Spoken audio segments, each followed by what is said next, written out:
Mga kapatid, magandang hapon po sa inyong lahat. Narito ako dito sa extension natin, pero dito rin po sa Antipolo. Ito yung extension shop po natin na punong-puno rin. Pakita mo nga, Glenn. Punong-puno rin yung ating shop dito. Ayan. Umikot na si Glenn. Kasi nandito na rin po kasi yung ating painting. Nandito na rin yung ating body repair. At dito na rin po ginagawa yung mga steel bumper saka yung mga setup po natin ng mga 4x2 at saka mga 4x4. Nandito nga itong isang coaching kuba. Ito yung dinala sa amin na talagang napakabulok po ng kahan nito. Si Kuya Mer ang bumili nito. Kaso siyempre hindi naman niya alam na bulok na pala talaga yung body. Ngayon nagtagal talaga kami dito sa body repair. Pero ngayon, almost done na to. Binubuo na lamang namin, ikinakabit namin yung makina nakakabit na at yung susunod ay yung electrical niya. Mga kapatid, narito po sa kaliwa ko itong Ford Everest. Ito po yung in-overhaul namin. At nung papaanda rin namin matapos siyang ma-overhaul, ay ayaw nang umistart. Nung iniska namin, ito nga yung lumabas. Ang problema niya ay injector driver. Kaso, yung design nitong mga Ford po na ito, yung kanyang injector driver, ay naka-built-in na rin mismo doon sa kanyang pinaka-ECU. Kaya pag nasira yung injector driver, ay magpapalit ka na rin po ng ECU. Kaso ang problema, i-reprogram mo pa at hindi po ganong kadali na humanap ng ECU nitong ganitong klaseng mga Ford Everest. Ngayon, pati yung Ford Ranger na may the same engine, ganun din po ang problema. Meron pa akong isa doon. Sa kabila naman, doon sa main natin na same issue, ang kanyang problema, pina-rebuild na namin yung 4 na injectors, pero nung ikinabit na namin yung 4 na injectors, ayun, may problema din yung kanyang injector driver. Kaya ibinigay ko doon sa may-ari yung ECU noon, sila na raw maghahanap, sana nga po makakita sila. Pero ito po, napalitan na namin to ng ECU at ngayon ay umi-start na po ito, umaandar na. At kaya nga ito nandito sa paint department namin ay para ito ay pinturahan. Ngayon Paul, paki-start mo nga. Tingnan nga natin kung maganda na ang andar nito. Ayan. Gumagana na po siya. Ang laki ng nagastos ng may-ari nito. Kasi nag-overhaul na kami ng engine, tapos nung papaganahin, ay nasira naman yung kanyang injector driver, nasira yung ECU. Mangilan-ngilan na rin po yung mga ganitong problema na na-encounter namin. Yun nga lang iba, hindi na namin itinutuloy na gawin. Kapag ka po may tumawag sa akin at ang sinasabi nila, na-iska nila, ay sira yung injector driver, kaya lang medyo mahal, kaya hindi ngayon na nagtutuloy yung pagpapagawa po sa amin. Pero dito ngayon, ito tapos na, at meron pa akong isang Ranger doon. Kapag nasira yung injectors, idinadamay niya po kasi yung ECU. Wala tayong magagawa doon dahil hindi natin alam kung ano talaga yung nangyayari sa system nito. Kaya ang masasabi ko po sa inyo, kapag meron kayong ganitong sasakyan, pag-ingatan nyo pong mabuti. Ngayon, sa likod ni Glenn, ito, nagpipintura kami ng Grandia. Buong body ba to? Buong body to, no? So, ayan, ibabalik din sa dating kulay. Tapos yung crosswind doon, tapos na yon. Ngayon, meron din kaming mga luma dito, hindi matanggihan sa mga kaibigan natin. Ito po ay 4x4 na Delta Cruiser nung araw. Kaso iba na makina nito. 4K na yata makina nito eh. Kinonvert. Pero 4x4 pa rin po siya. Ayan, binabalik na po natin. Mga kapatid, ipapakita ko sa inyo yung ginagawa naming Hilux doon. Ito ay taga Visayas pa, Visayas region. Dinala talaga dito yung Hilux na to para ito ay i-body lift namin at gawa ng steel bumper harap at likod. Tara, ipapakita ko po sa inyo. Nandito na po yung sinasabi ko sa inyo, Toyota Hilux. Ito po ay taga-Tacloban ng may-ari. Ngayon, ginawa namin to ng steel bumper. Masyadong malaki yung steel bumper nito. Balot na balot talaga yung harapan nitong Hilux. Doon kasi sa lugar nila sa Tacloban, talagang ito po ay binabaha. Kaya talagang kailangan nung may-ari nito yung mataas na sasakyan. Ito pong gulong na nakakabit sa kanya na yan, papalitan pa po yan ng size 33. Medyo maliit po kasi ito. Kaya pag ito ay napalitan ng size 33, yung kanyang outside diameter ng gulong, tataas pa po ito ng konti. Yun. So ngayon, pinipinturahan pa to. Wala tayong ginawang conversion dito. Ito po ay nag-body lift lang tayo ng 2 inches at gumawa tayo ng steel bumper. Wala tayong pinakailaman sa mga pang-ilalim po nito. Ang kagandahan lang kasi dun sa body lift, yung geometry ng suspension, wala tayong ginalaw doon. Kaya kahit ito ay patakbuhin mo nang mabilis, kung katulad din nung dati, ganun pa rin po ang ride nito. Walang mababago. Tara, tignan nyo po yung bandang likuran. Ito po. So ito po yung likuran niya, yung steel bumper. Almost done na to. Yan, dito ka Glenn, pakita mo dito. Ayan po. Gawa po yan ni Manong Luis, ayun, no? Si Kuya Luis, si Weng. So yan yung kanyang steel bumper. Ito, hindi ito masyadong mabigat. 2 millimeters lang po yung ginagamit naming MS plate po dito. Para hindi naman magpahirap pa doon sa engine. Kasi pagka makakapal, yung inilagay naming bumper, nagdadagdag din yon ng load para po doon sa engine. At siyempre, dagdag na load, dagdag na konsumo sa fuel. Ito naman yung kanyang step board na ikakabit natin dito sa Toyota Hilux. Kasi nga po, medyo tumaas to, kailangan talagang baguhin yung kanyang step board. Ngayon, tataas pa ng konti ito dahil magpapalit ito ng gulong, size 33. Ito po, maliit lang po yung nakakabit sa kanyang gulong na yan. Kaya po talagang kailangan nagawan ng step board. So yan po, yung nasa likod ni Glenn, Isuzu Trooper, pakita mo rin Glenn, yan ay naka 2 inches body lift din po tayo dyan. Tinatapos na natin yan. Ang may-ari po niyan ay nasa ibang bansa rin, nasa abroad. Kaya siguro sa mga susunod na linggo, dito naman tayo magpo-focus. Ano ba yan? Akala ko naman maglilitsyon kayo. Dala-dala nyo pala makina. O baka tamaan yung CRV ha. Ingat, ingat, ingat, ingat. Ingat, tamaan yung Grandia. Dahan-dahan, dahan-dahan. Ayun, nakalusot din. Yung Pajero na yon, ayan, galing pa yan ng Cavite. Halika kuya, halika rito. Ang ginawa po namin dito ay general overhaul ng engine at yung mga pang-ilalim. Ito si kuya nakaswerte. Kasi yung mga 4M40 na mga makina, kapag yan ay nag-overheat, yung cylinder head niyan, kadalasan ay pinapalitan na namin ng bago. Kasi yung cylinder head ng mga 4M40, may bakal yan, yung sa pinaka-chamber, hindi kinakaya ng talim ng torno. Kaya pag tinorno yan sa machine shop, nabubungi yung mga talim. Ang mahal-mahal ng talim. Kaya ang ginagawa ng machine shop, tinatanggihan yan. So ako naman, bumibili na lang ako ng bagong cylinder head. Ngayon, yung bago kong grupo ng machine shop, sila Peter, napapalitan pala nila at natatanggal nila yung chamber bago nila ngayon itorno. Kaya yung sayo, yan pa rin yung original mong cylinder head, pinalitan namin ng chamber ng 4D56. O yan ha, tip na po sa inyo yan sa mga naka 4M40. May pag-asa pa pala na ma-repace talaga ng maayos ang inyong mga cylinder head. Basta magaling lang yung machine shop at madiskarte. So yung chamber ng 4D56 ang inilagay sa iyo kuya. O. Napanood ko nga po yun. Napanood nyo ba yun? Oo. Na hindi na ang tawag dito. Hindi tayo nagpalit ng cylinder head. Hindi na nagpalit ng cylinder head. Nagawa pa paraan. Nagawa pa ng Kasi yung cylinder head na nabibili, Korea yon. At least yung sayo ngayon, original pa yan na... Yung pa rin yung dati. Yan pa rin yung dati, yung Japan. Hanggat maaari sana, ayoko magpalit talaga. Kaya lang, dahil may magaling na bagong kagrupo tayo ngayon na tornohan, na nagpapalit sila ng chamber, kaya magagamit pa rin yung mga, wag lang talagang sagad na. Ibig sabihin po yun, okay pa yung cylinder head, hindi pa siya Okay pa. bumigong. Oo.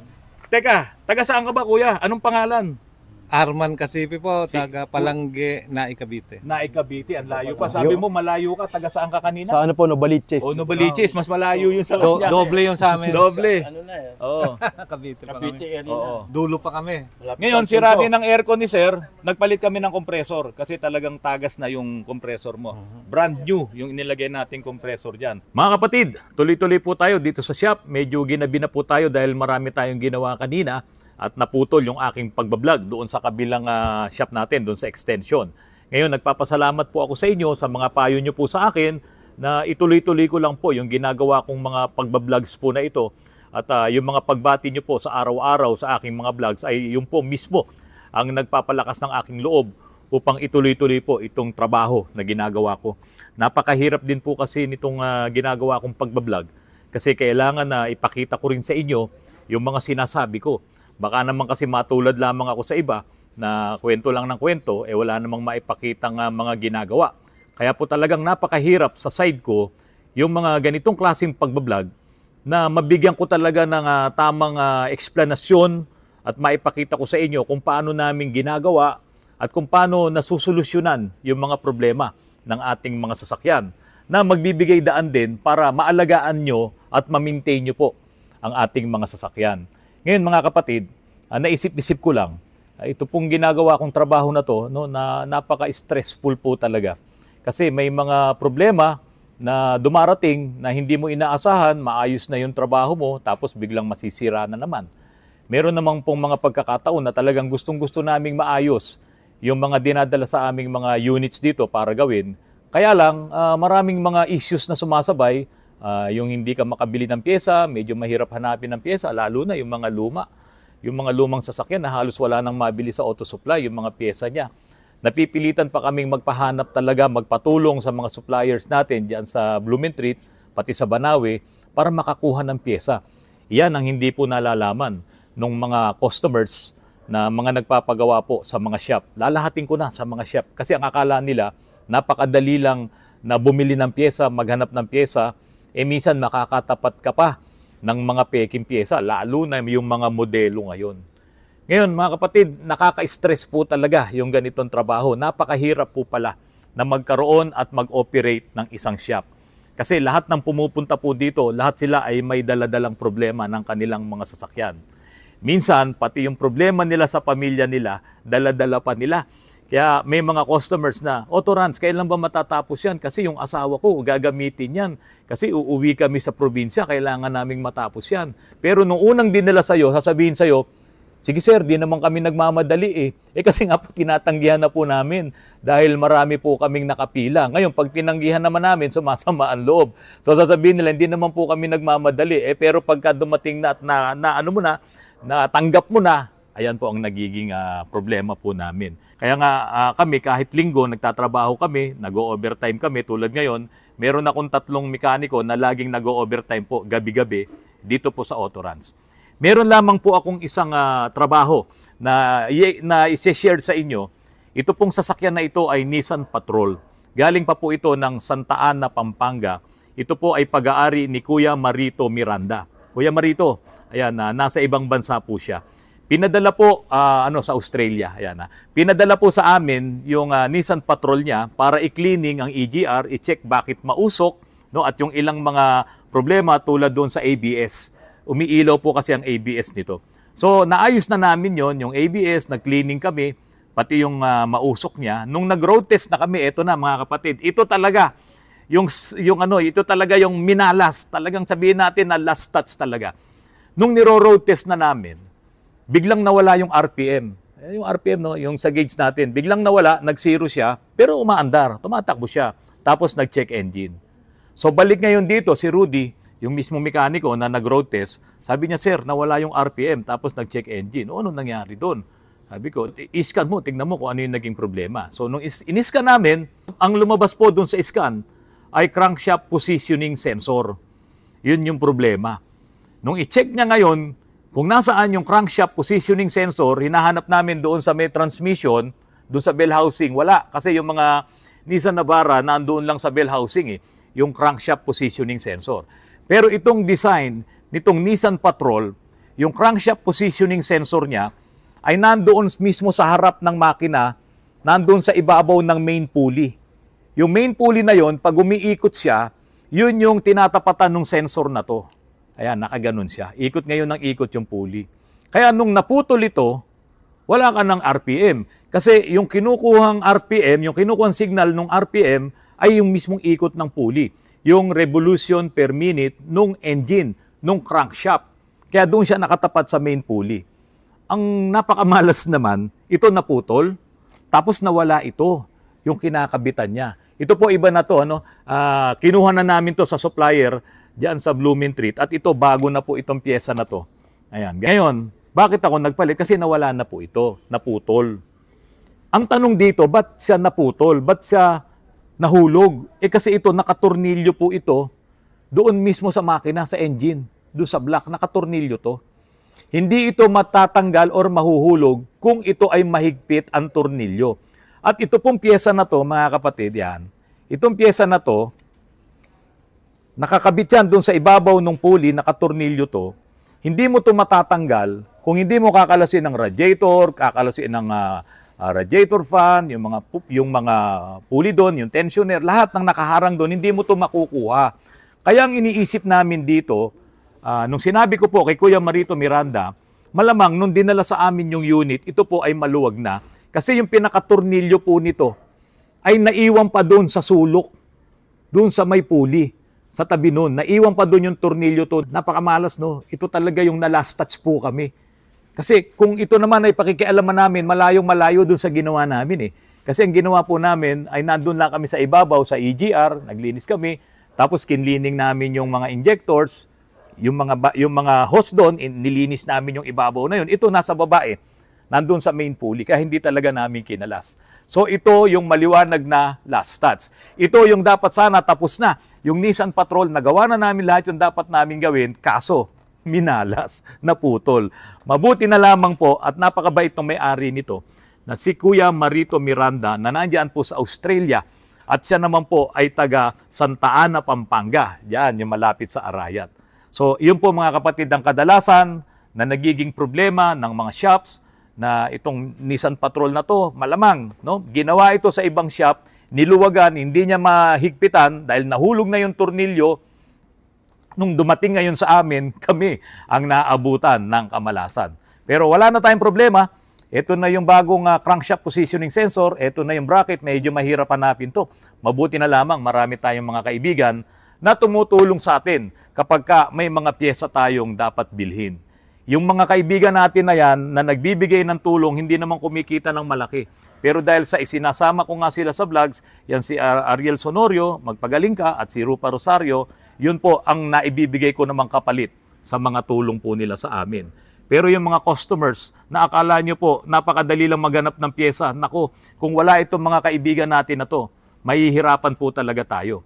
Kaya sa mga susunod na pagkakataon, pagka itong mga kaibigan na to ay ayaw na akong tulungan, kayo na po ang bibili ng mga pyesa nyo. Mga kapatid, maraming salamat sa patuloy na pagtangkilik nyo po sa aking channel. Sana po ay wag po kayong magbabago. Sana po ay patuloy nyo pa rin panoorin ng mga vlogs ko. At yung mga nagdaramdam sa akin, yung mga sumamaan loob sa akin, pasensya na po kayo. Peace po tayong lahat. Magandang gabi po sa inyong lahat.